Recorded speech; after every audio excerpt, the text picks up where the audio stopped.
കേന്ദ്ര സംസ്ഥാന സർക്കാരുകൾ അസംഘടിത തൊഴിലാളികൾക്ക് നൽകി വരുന്ന മുഴുവൻ ആനുകൂല്യങ്ങളും വിവാഹ ഏജന്റുമാർക്കും ഏജൻസികൾക്കും ലഭ്യമാക്കണമെന്ന് തിരുവനന്തപുരം പ്രസ് ക്ലബ് കോൺഫറൻസ് ഹാളിൽ വെച്ച് നടന്ന Kerala state marriage bureau and agents association Thiruvananthapuram ജില്ലാ സമ്മേളനം ബന്ധപ്പെട്ട അധികാരികളോട് ആവശ്യപ്പെട്ടു. കേന്ദ്ര സംസ്ഥാന സർക്കാരുകൾ അസംഘടിത തൊഴിലാളികൾക്ക് നൽകി വരുന്ന മുഴുവൻ ആനുകൂല്യങ്ങളും വിവാഹ ഏജന്റുമാർക്കും ഏജൻസികൾക്കും ലഭ്യമാക്കണമെന്ന് തിരുവനന്തപുരം പ്രസ് ക്ലബ് കോൺഫറൻസ് ഹാളിൽ വെച്ച് നടന്ന Kerala state marriage bureau and agencies association Thiruvananthapuram ജില്ലാ സമ്മേളനം ബന്ധപ്പെട്ട അധികാരികളോട് ആവശ്യപ്പെട്ടു. ജില്ലാ സമ്മേളനത്തോടനുബന്ധിച്ച് വധൂവരന്മാരെ കണ്ടെത്താൻ രജിസ്ട്രേഷൻ ക്യാമ്പും സംഘടിപ്പിച്ചു. ജില്ലാ സമ്മേളനവും വധൂവരന്മാരെ കണ്ടെത്താൻ രജിസ്ട്രേഷൻ ക്യാമ്പും മുൻ മന്ത്രി VS ശിവകുമാർ ഉദ്ഘാടനം ചെയ്തു.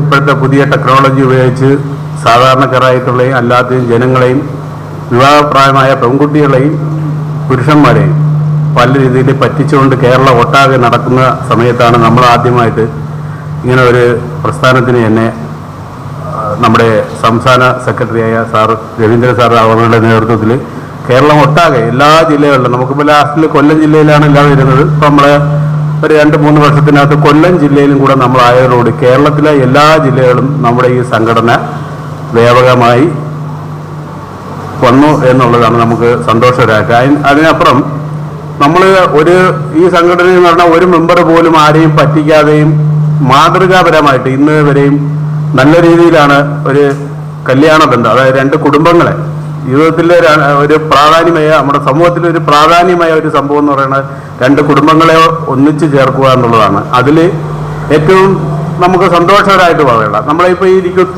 ഇരിക്കുന്ന ഇതിൽ പലവരും നമ്മൾ തിരുവനന്തപുരം ജില്ലയിലുള്ളതാണ്. നമ്മൾ ഈ തിരുവനന്തപുരം ജില്ലയിലെ സെക്രട്ടേറിയറ്റിൻ്റെ അടുത്തുള്ള പൂർണ്ണ ഹോട്ടലിൽ വെച്ച് ഏകദേശം 14 വർഷത്തോളമായി ഞാൻ ഈ സംഘടന വന്നിട്ട്, അന്ന് മുതൽ ഇന്ന് വരെ എല്ലാ മാസവും പൂർണ്ണ ഹോട്ടലിൽ വെച്ച്, സാധാരണ ഒരു സംഘടന അങ്ങനെ ഉണ്ടാവുമെന്ന് എനിക്ക് തോന്നുന്നില്ല, പക്ഷെ നമ്മുടെ സംഘടന അതൊരു അഹങ്കാരത്തിൻ്റെ രീതിയിൽ തന്നെ നമ്മൾ പറയാം. നമ്മുടെ സംഘടന കൃത്യമായിട്ട് എല്ലാ മാസവും കമ്മിറ്റി കൂടുകയും ഒരു ജനാധിപത്യ രീതിയിലുള്ള ഒരു സംഘടനാ രീതിയിലുള്ള നല്ല വൃത്തിയായ രീതിയിൽ ചിട്ടയായ രീതിയിൽ നമ്മൾ പ്രവർത്തിച്ചു വരുന്നതുമാണ്. അപ്പം നമുക്ക് ഇടയ്ക്ക് കൊറോണയൊക്കെ സമയത്ത് വന്നപ്പോൾ നമ്മൾ ഒരുപാട് മാനസികമായിട്ട് പിന്നോട്ട് പോകേണ്ട ഒരവസ്ഥ വന്നു. ഇതിൽ വിദ്യാസമ്പന്നരായിട്ട് വളരെ വിദ്യാഭ്യാസമുള്ള ആൾക്കാരും ഗവൺമെൻറ് ഉദ്യോഗസ്ഥരും വളരെ സുഖമില്ലാത്ത അമ്മമാരും ചേട്ടന്മാരും എല്ലാം പ്രവർത്തിക്കുന്ന, നമുക്ക് എപ്പോഴും ചെന്ന് സർക്കാരിന് പല വേദികളിലും മുട്ടാൻ പറ്റാത്തൊരവസ്ഥയിലാണ്. നമുക്ക് ലളിതമായ ഒരു രീതിയിൽ 2 പേരെ കൂടി സംഘടിപ്പിച്ച് കിട്ടുന്ന ഒരു ചെറിയ തുകയായാലും നമ്മൾ സന്തോഷമായിട്ട് വാങ്ങി കൊണ്ടുപോകുന്ന ഒരു മേഖലയാണ്. അപ്പം നമ്മൾ ഈ സംഘടന നല്ല ഒരു സംഘടനയാണ്, മുന്നോട്ട് കേരളത്തിൽ പറ്റിയതാണെന്ന് തോന്നിയാണ് അന്ന് ഉമ്മൻചാണ്ടി സർക്കാർ ഇരിക്കുമ്പോൾ നമ്മളും ഒരുമിച്ചൊരു സംഘടനയുടെ കീഴിൽ വരണം, അതിനൊരു പെൻഷൻ അനുവദിക്കണം, അല്ലെങ്കിൽ ക്ഷേമനിധി അനുവദിക്കണമെന്ന് തോന്നി ബോധ്യമായ അന്വേഷണത്തിൽ തോന്നിയതിൻ്റെ ഭാഗമായിട്ടാണ് നമുക്ക് ആ സർക്കാർ ഇരിക്കുമ്പോൾ തന്നെ നമുക്ക് ആദ്യമായിട്ട് ഒരു ക്ഷേമനിധി ലഭിക്കുകയും അതിൽ നമ്മളെ പല അംഗങ്ങളും പല ജില്ലയിലുള്ള അംഗങ്ങൾ വാങ്ങിക്കൊണ്ടിരിക്കുകയും ചെയ്യുന്നു. അതിൽ നമ്മൾ ആ രാഷ്ട്രീയത്തിൽപ്പെട്ട ഒരു അന്ന് മന്ത്രിയായിരിക്കുന്ന സാറാണ്. അപ്പോൾ അത് നമുക്ക് ചൂണ്ടിക്കാണിക്കാതിരിക്കാൻ പറ്റില്ല. അപ്പം ഈ വൈകിയ വേളയിലും നമുക്ക് ഈ നമ്മുടെ ജില്ലാ സമ്മേളനം ഉദ്ഘാടനം ചെയ്യാനായിട്ട് വന്ന ബഹുമാനപ്പെട്ട മുൻ മന്ത്രിയും അദ്ദേഹത്തെ നമ്മൾ KSMB-യുടെ പേരിൽ ഹാർദവമായി ഉദ്ഘാടനം ചെയ്യാനായിട്ട് ക്ഷണിച്ചുകൊള്ളുകയാണ്.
ബഹുമാനായ ഈ സംഘടനയുടെ ഈ യോഗത്തിന്റെ അധ്യക്ഷൻ തിരുവനന്തപുരം ജില്ലാ കമ്മിറ്റിയുടെ പ്രസിഡന്റ് ശ്രീ ഷാജി, സംസ്ഥാന പ്രസിഡന്റ് ശ്രീ എം.എൻ. വേലായുധൻ അവർ, സംസ്ഥാന സെക്രട്ടറി ശ്രീ കെ.എൻ. രവീന്ദ്രൻ, ഇവിടെ സ്വാഗത പ്രസംഗം നടത്തിയ ശ്രീമതി ദേവമ്മ, ജില്ലാ സന്നിഹിതരായിട്ടുള്ള ഭാരവാഹികൾ ശ്രീമതി ലതികാദേവി അമ്മ, ട്രഷറർ, മറ്റു വിശിഷ്ട വ്യക്തികളെ, നമ്മുടെ വേദിയിൽ സന്നിഹിതരായിട്ടുള്ള ഈ സംഘടനയുടെ Kerala state manage bureau agents അസോസിയേഷന്റെ മറ്റ് ഭാരവാഹികളെ, സഹോദരി സഹോദരന്മാരെ, സുഹൃത്തുക്കളെ, ഇന്നിവിടെ സൂചിപ്പിച്ചതുപോലെ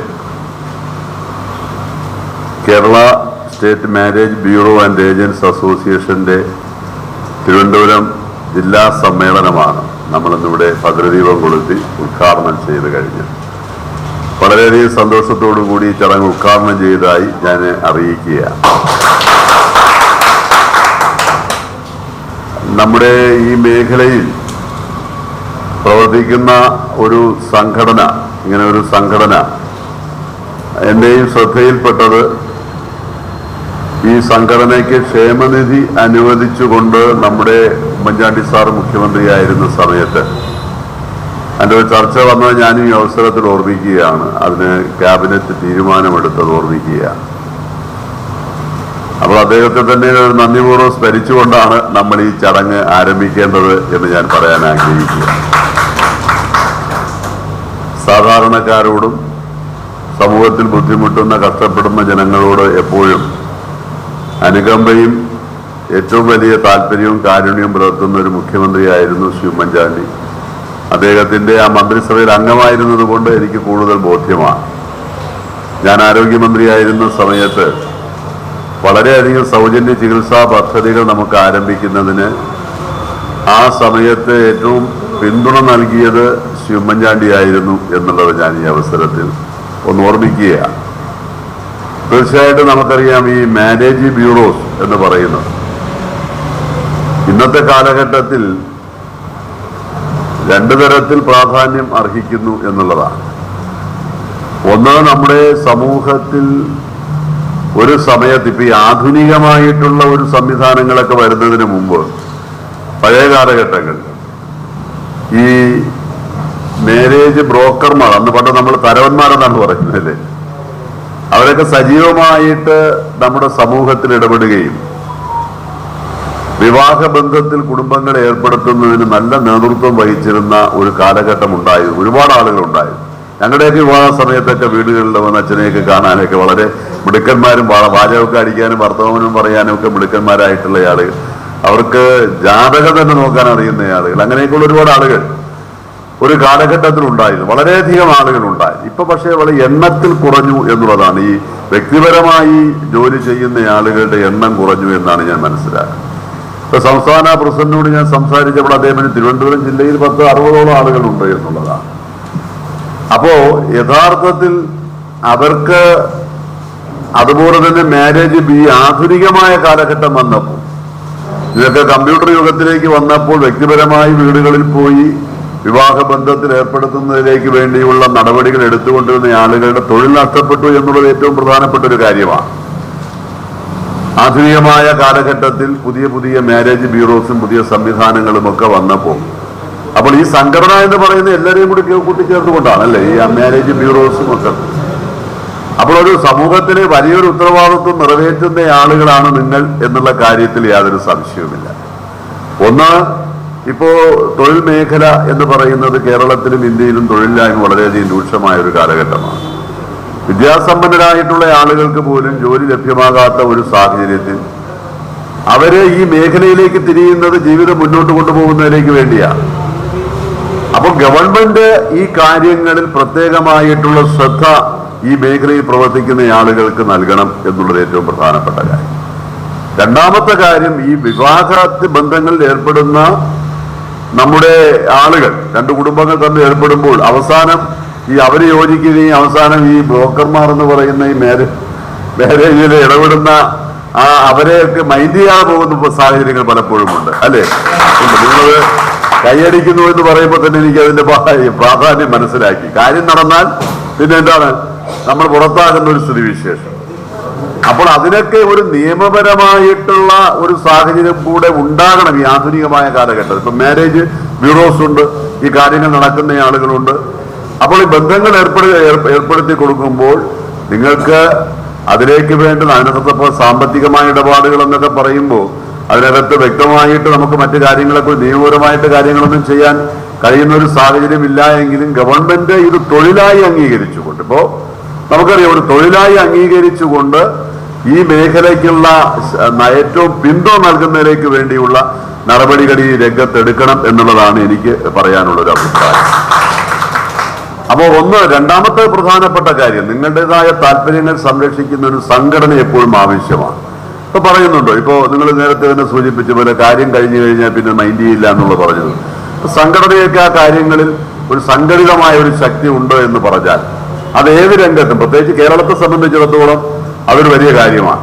അതില്ല എങ്കിൽ പലപ്പോഴും ഒന്നും നടക്കാൻ പറ്റാത്തൊരു സാഹചര്യം. അപ്പൊ അതിനകത്ത് കക്ഷി രാഷ്ട്രീയത്തിന് അതീതമായി നിങ്ങളുടെ തൊഴിൽ മാന്യമായി മുന്നോട്ട് കൊണ്ടുപോകുന്നതിലേക്ക് വേണ്ടിയുള്ള ഒരു സംഘടിത ശക്തി അത് ആവശ്യമാണ്. അതാണ് ഈ marriage bureau association, agents association എന്നുള്ളത് ഞാൻ മനസ്സിലാക്കുകയാണ്. ആ പ്രവർത്തനങ്ങൾ ഏറ്റവും ശക്തമായി മുന്നോട്ട് കൊണ്ടുപോകാൻ നിങ്ങൾക്ക് കഴിയണം എന്നുള്ളത് ഇതുമായി ബന്ധപ്പെട്ട് എനിക്ക് ചൂണ്ടിക്കാൻ. പിന്നൊരു കാര്യം, ഇപ്പൊ നമ്മുടെ സമൂഹത്തിൽ തന്നെ ഏറ്റവും ഇന്നും ചർച്ച ചെയ്യപ്പെട്ടുകൊണ്ടിരിക്കുന്ന ഒരു കാര്യം എന്താണ്?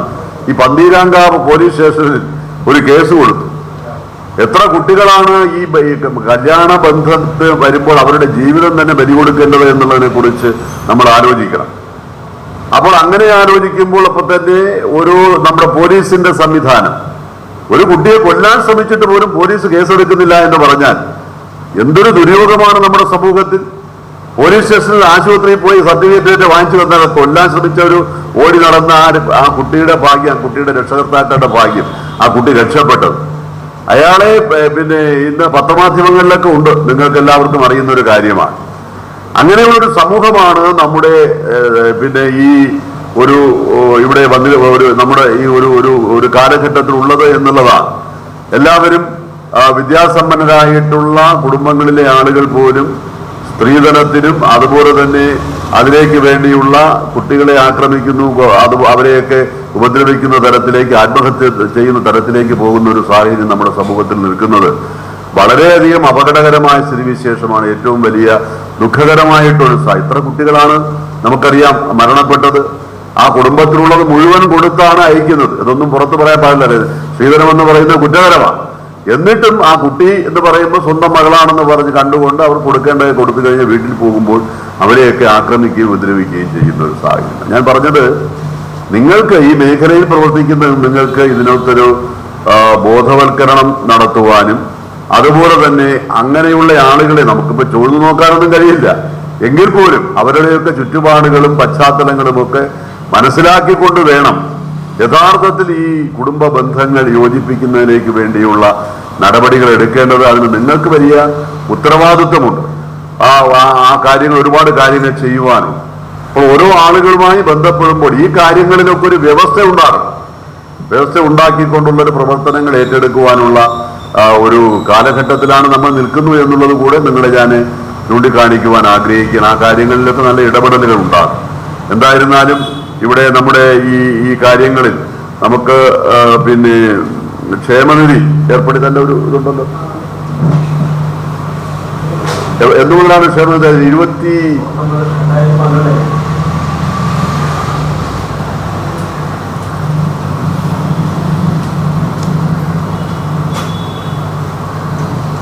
ഇപ്പൊ നമുക്കിപ്പോ യഥാർത്ഥത്തിൽ നമ്മള് പിന്നെ ഒരു മാരേജ് ബ്യൂറോ അല്ലെങ്കിൽ ബ്രോക്കർമാർ എന്നുള്ള രീതിയിലുള്ള ഒരു പിന്നെ ക്ഷേമനിധിയായിട്ടല്ല നമുക്ക് അനുവദിച്ചിട്ടുള്ളത് ഒരു സ്ഥാപനം നടത്തുന്ന വ്യക്തികൾക്കും പ്രസ്തുത സ്ഥാപനത്തിൽ ജോലി ചെയ്യുന്നവർക്കും 2007 Kerala shops and commercial establishment workers welfare fund board എന്ന തൊഴിലാളി ക്ഷേമനിധിയിൽ അംഗമാകുന്നതിനും ആനുകൂല്യങ്ങൾക്ക് അർഹതയുണ്ടെന്നുള്ളത്. അപ്പൊ അതിനകത്ത് പ്രത്യേകമായിട്ടൊരു സംവിധാനം എന്നുള്ള രീതിയിലല്ല, ആ ഒരു മേഖലയിൽ പ്രവർത്തിക്കുന്ന ആളുകൾക്ക് നിങ്ങൾക്ക് ചെയ്യാം. അപ്പൊ ഈ ക്ഷേമനിധി എന്ന് പറയുമ്പോൾ മറ്റേതെങ്കിലും ക്ഷേമനിധി ബോർഡിൽ അംഗമാകുന്നവർക്ക് വേറൊരു അംഗമാകാൻ പറ്റില്ല. അപ്പോൾ അങ്ങനെയൊക്കെയുള്ള ഒരു സാഹചര്യമുണ്ട്. എന്തായിരുന്നാലും ഏറ്റവും ഉത്തരവാദിത്വ ബോധത്തോടു കൂടിയുള്ള കർമ്മങ്ങൾ നിർവഹിക്കപ്പെടേണ്ടുന്ന ഒരു മേഖല ഇന്നത്തെ ആധുനികമായ കാലഘട്ടത്തിൽ ആ ഒരു ദൗത്യമാണ് നിങ്ങൾ ഏറ്റെടുത്തിട്ടുള്ളത്. നിങ്ങളുടെ പ്രവർത്തനങ്ങൾ ഏറ്റവും നല്ല രീതിയിൽ മാതൃകാപരമായി സമൂഹത്തിന് നന്മ ചെയ്യുന്ന രീതിയിൽ മുന്നോട്ട് കൊണ്ടുപോകാൻ കഴിയണം. അതിനുള്ള സാഹചര്യങ്ങൾ ഒരുക്കുന്നതിന് ഗവൺമെന്റ് മുന്നോട്ട് വരണം എന്നുകൂടെ ഞാൻ ഈ അവസരത്തിൽ സൂചിപ്പിച്ചുകൊണ്ട് ഈ സമ്മേളനം ഉദ്ഘാടനം ചെയ്ത് അറിയിക്കുന്നു.